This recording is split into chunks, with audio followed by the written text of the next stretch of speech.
نحمدہ و نصلی علی رسولہ الکریم اما بعد۔ ایک صاحب کا سوال ہے کہ مفتی صاحب، سعودی عرب میں تمام مسجدوں میں 8 رکعت تراویح پڑھی جاتی ہے اور لاک ڈاؤن کے بعد سے حرمین شریفین میں بھی 10 رکعت تراویح ہو گئی ہے،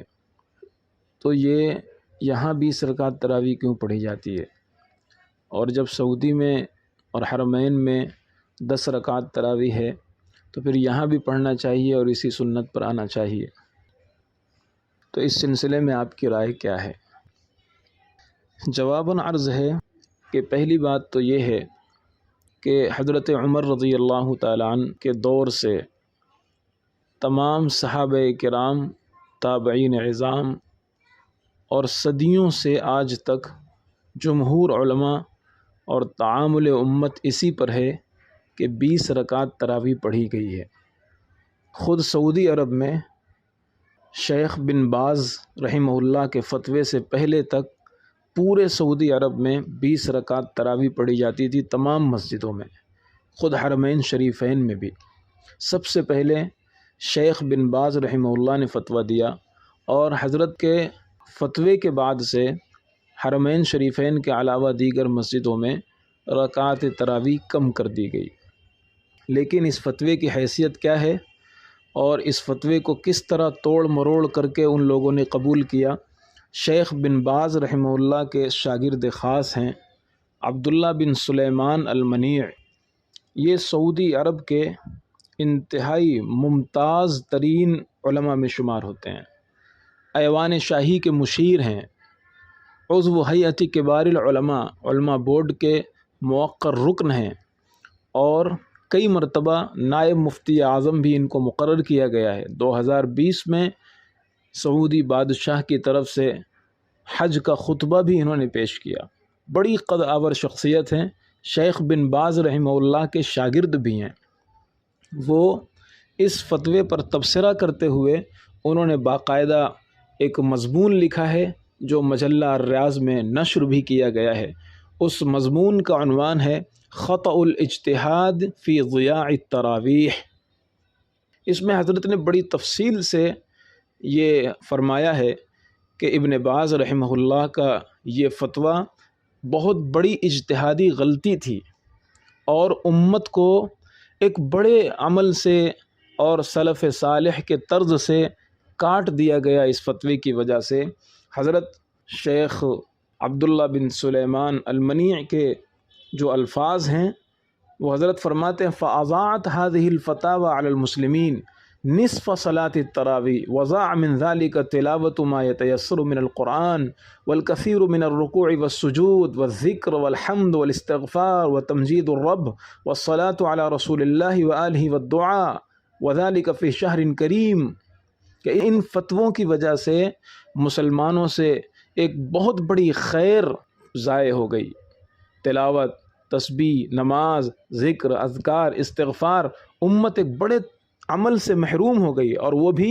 رمضان میں۔ ایک دوسری جگہ حضرت اس فتوے پر تبصرہ کرتے ہوئے لکھتے ہیں کہ بعض لوگ اس فتوے کو بنیاد بنا کر حرمین شریفین میں بھی تجویز پیش کر رہے ہیں کہ یہ تجویز پاس ہو کہ رکعت تراویح کم ہو جائے۔ تو حضرت لکھتے ہیں نأمل ان يستمر ولاة امورنا في رفض الاخذ بفتوى الشيخ بن باز في اختصار التراويح وان ينال ذلك الاقتراح الرفض الجازم الحازم نصحا للمسلمين وبقاء على سنة الفاروق رضی اللہ تعالی عنہ، کہ میں ذمہ داروں سے یہ درخواست کروں گا کہ شیخ بن باز کا فتویٰ بالکل ریجیکٹ کر دیا جائے اور یہ تجویز کبھی پاس نہ ہو، مسلمانوں کی خیر اسی میں ہے۔ پھر آگے لکھتے ہیں فَهُوَ اِقْتِرَاءُ حِرْمَانٍ وَإِضَاعَةٍ وَتَسَلُّطٍ عَلَى أَهَمِّ عَامِلٍ مِّنْ عَوَامِلِ الدَّعْوَةِ الْعَمَلِيَّةِ إِلَى تَقْوِيَةِ الرَّابِطَةِ بِرَبِّ الْعَالَمِينَ۔ اس تجویز سے امت مسلمہ بہت بڑے خیر سے محروم ہو جائے گی، طاعات ضائع ہو جائیں گی، نیکیاں برباد ہو جائیں گی، استغفار، تمجید، تسبیح، تقدیس سے امت محروم ہو جائے گی۔ اسی طرح آگے لکھتے ہیں فباسم اخوانی المسلمین فی مکہ والمدینہ وفی غیرہما من ارض اللہ اتقدم الی ولاۃ امورنا، صرف مکہ مدینہ کے مسلمان نہیں، پوری دنیا کے مسلمانوں سے میں درخواست کرتا ہوں اللہ یلتفتوا الی ھذا الاقتراح فنتیجتہ الحرمان والضیاع والخسارہ والتاثیر علی ہویتنا الاسلامیہ، کہ اس تجویز رکعت تراویح کو 10 رکعت یا 8 رکعت کم کرنے کی جو تجویز ہے، اس کا نتیجہ محرومی ہے، خسارہ ہے، بربادی ہے، اور اسلامی تشخص پر ڈاکہ زنی ہے۔ اور اس سے بڑھ کر وہ یہ کہتے ہیں کہ ابن باز کا یہ فتویٰ اجتہادی غلطی تھی، اور ابن باز رحمہ اللہ اگرچہ بڑے عالم تھے لیکن وہ بشر ہیں، انسان ہیں، ان سے غلطی ہو سکتی ہے، ان کا یہ فتویٰ غلط ہے، نصوص اور کتاب و سنت کے معارض ہے، اجماع امت اور تعامل امت کے خلاف ہے، لہذا یہ فتویٰ ریجیکٹ کیا جائے گا، رد کیا جائے گا، اس کو نظیر اور بنیاد بنا کر اس پر عمل دوسری جگہ نہیں کیا جائے گا۔ ودعوت الاخذ بسنت رسول اللہ فی اختصار التراویح دعوت الى الاخذ باجتہاد یظہر واللہ اعلم خطأہ وان کان قد صدرت به فتوى شیخنا الشیخ عبد العزیز بن باز فهو رحمہ اللہ بشر معرض للخطأ والصواب وهي فتوى معارضة لسنة احد الخلفاء الراشدین وللمذاهب الثلاثة الحنفیہ والشافعیہ والحنابلہ ولما علیہ غالب المسلمین منذ مئات السنین، کہ صدیوں سے امت جس عمل پر عمل پیرا ہے، تعامل ہے، اجماع ہے، کرتی چلی آئی ہے، یہ فتویٰ اس اجماع کے خلاف ہے، اس تعامل امت کے خلاف ہے، جمہور کی آراء کے خلاف ہے، اور سنت رسول کے بھی خلاف ہے، سنت صحابہ کے بھی خلاف ہے۔ اس لیے یہ فتویٰ رد کر دیا جائے گا اور اس فتوے کو قبول نہیں کیا جائے گا۔ حضرت نے کئی جگہ پر اس فتوے کو مضیعۃ للخیر قرار دیا ہے، اس لیے وہاں جو ہو رہا ہے وہ غلط ہو رہا ہے۔ خود وہاں کے علماء نے اور اتنی بڑی شخصیت نے اس پر رد کیا ہے، اور باقاعدہ اس فتوے کو ایک رسالے کی شکل میں شائع بھی کیا گیا ہے، جس رسالے کا نام ہے اختصار التراویح من 20 إلى 10 نتیجتہ الحرمان والضیاع والخسارہ۔ اس لیے یہ بات بالکل غلط ہے، اور یہی صحیح ہے، نصوص کتاب و سنت سے ثابت ہے، اجماع امت سے ثابت ہے۔ اور سوچنے کی چیز یہ ہے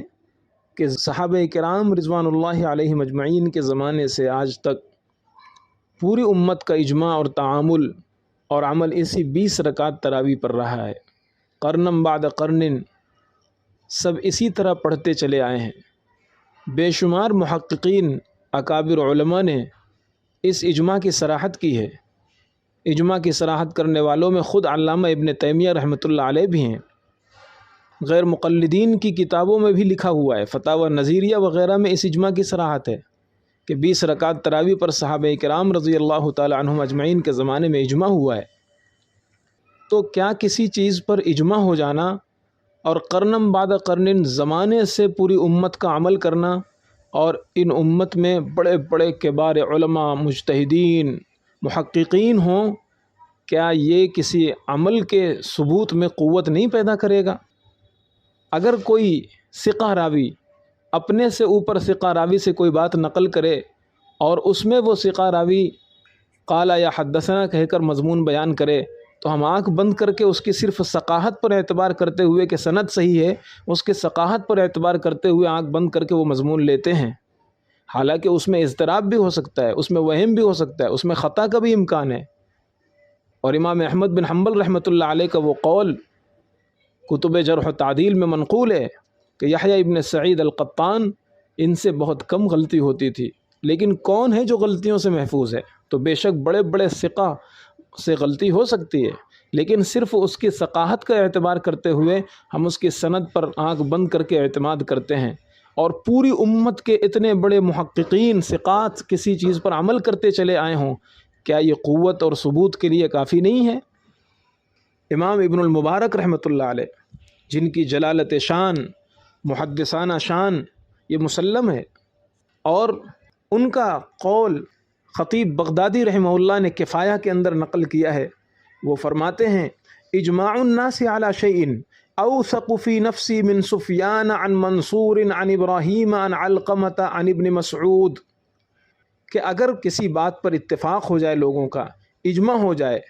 تو وہ دنیا کی سب سے صحیح ترین سند سے بھی زیادہ میرے نزدیک قابل اعتماد ہے۔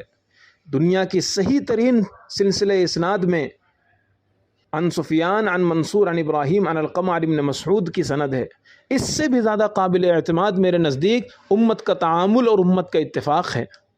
صدیوں سے، زمانے دراز سے پوری امت کا تعامل ہوتا چلا آ رہا ہے، یہ کافی نہیں ہے۔ اس لیے یہ جو بات چلائی جا رہی ہے اور 20 رکعات سے کم بات اٹھائی جا رہی ہے، یہ بہرحال بہت بڑی محرومی اور خسارے کی چیز